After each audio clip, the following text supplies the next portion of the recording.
Hello and welcome back to 30 Days to Learn Photoshop. This is day 13, the Lasso and Marquee tools. I'm Ben Gribbin, and the lesson objectives for today are to learn how to use the Lasso and Marquee tools in our workflow. So let's jump over to Photoshop and we're going to consider what the Marquee tools are first. That would make sense. So the Marquee tools and the Lasso tools are very similar. They create selections of areas and they are able to then mask off that area so you can concentrate whatever tool you are using in conjunction with them on that area. So we're going to show you what we mean now. If we press M, that will take us to the rectangular marquee tool, or if we press Shift and M, we can then cycle through to the elliptical marquee tool. And what these do is create areas of selection. Now these selection areas become a critical part of your workflow. You've got numerous options along the top here, and we're going to show you what these do. So once you've selected an area off, you can then use pretty much every tool within that area, and what it will do is literally restrain your actions to that specified selection. So for example, we can delete an area, make it transparent, we can resize an area like so, and we can apply filters, we can apply different colouring to that certain area.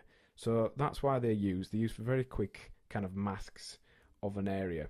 And you've got multiple options for these. So let's say you want to add more than one selection. You can do that by using this option up here. Or very quickly you could just press Shift to add an extra selection. So if you just do that, click and drag, that then creates an entire group of selections. Alternatively, you can just use this menu up here. So now every single one we click and make here is added on as another part of the selection. This one will actually remove any selections or cut out from a selection we've made. So for example, we could make a selection and then cut out the center of it like so. And you can also jump to that by pressing Alt and holding Alt down and then clicking and dragging as normal, and that removes that area from a selection. So then when we're creating or working on that area, we've actually got a cutout in the middle. You can also feather these selections. So if we were to type into the feathering box here, like 30 pixels, that will feather the edge of our selection. You can see it's gone slightly round at the edges just to show that. Now when we paint in, we'll actually have a soft edge. So that's quite handy, particularly when you're tracing objects that have a complicated background to avoid borders and things like that. So once we've painted that in and undo that, you can see that's got a soft faded edge to it. And there's some more options as well. You can also create perfect squares using this tool. So if you click and start to drag your shape, if you now press and hold Shift, that will convert that to a perfect square should you need to do so. And the same goes for the elliptical marquee tool. You've got all the same options, but also you have got the ability, if you press Shift and hold it down, you can create a perfect circle. You can also transform these selections. So once we've created one, if we go to Select and Transform Selection, we can actually transform this selection as well, because the current selection we have will just change the whole picture as you need it to do. But if you go to Select and Transform Selection, this actually allows you to resize the box itself rather than the image that's contained. You can then use that to fine tune and modify that. Now unfortunately there's no shortcut for that for some reason. So that's the marquee tools. Now they are a little bit more basic. They create squares and circles and that's pretty much it, unless you start adding to them. But in order to mask out images and really get fine control over your selections, you can use the lasso tools, and there are three. We're going to consider all three. There is a lasso tool, the polygonal lasso tool, and the magnetic lasso tool.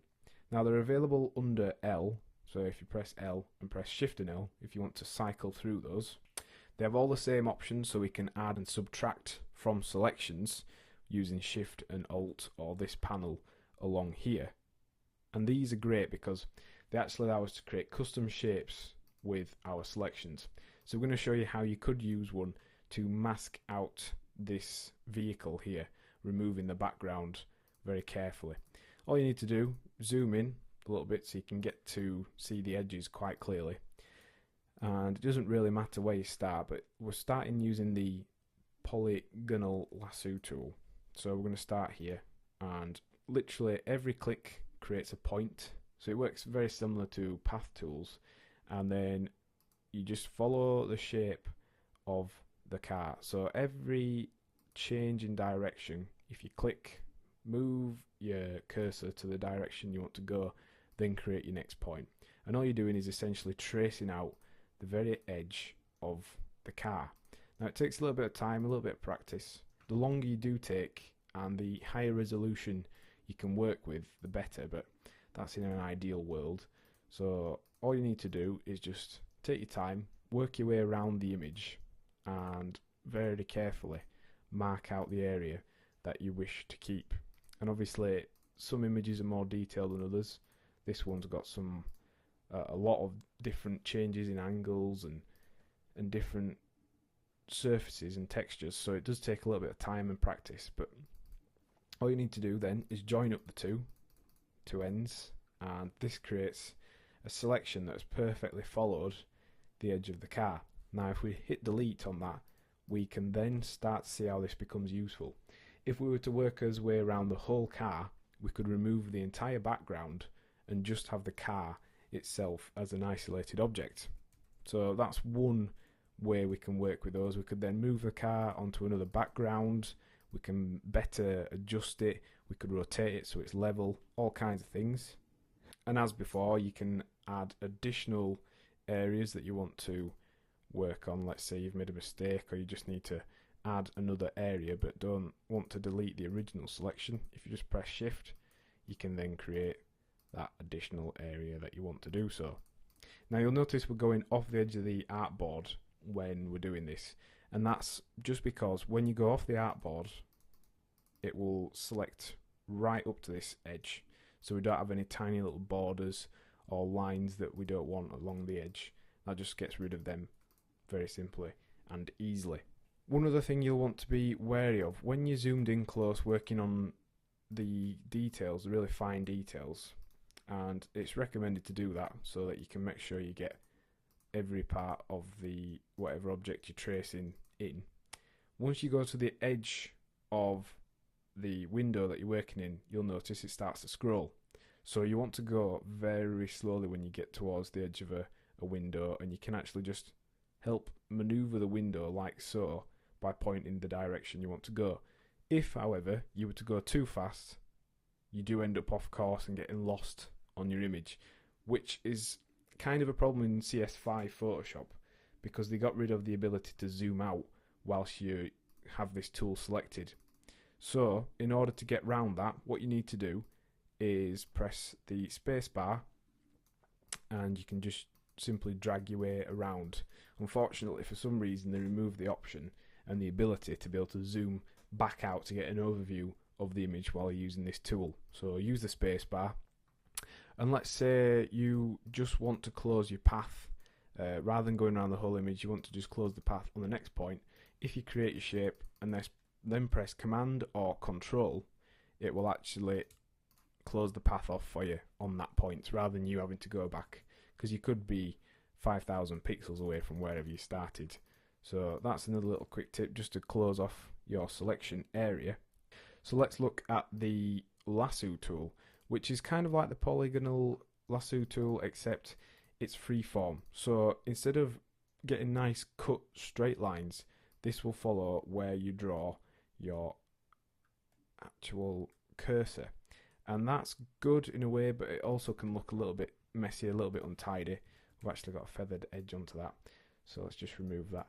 And what it does is it follows where you draw, creates the selection for you, and we can use all the same sort of options as the other tools, and we can just delete the edge there like so. So it's a little bit more freeform, slightly more difficult to get nice straight lines with it. For example, along there you can see that line's gone very wonky and a little bit odd, but it does help on curves and things like that. And also we have a magnetic lasso tool. Now this is completely different. It actually works out on an image an area that you want to select, kind of like the paint bucket tool does, except it's helping you select out an area. So let's just show you that now.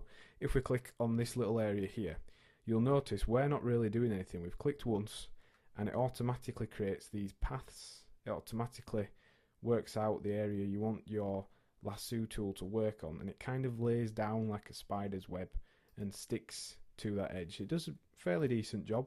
It's a little bit, sometimes a little bit messy, but you can actually help tweak how accurate it is again by using things like the frequency, which is the amount it's going to add points to the path, and also using the contrast, which helps when it's considering the area. So for example, if we turn the contrast right up, hopefully this will help it calculate the areas we want to select a little bit more easily. And then again, you can add and subtract from these selections. You can feather the selections, and it's a very versatile set of tools, the lasso tools. Very quick and easy to use. They work really well, and when you use a combination of the marquee tools and lasso tools, you're able to mask out images and select large areas very quickly and just be able to do quick deletes and edits on them.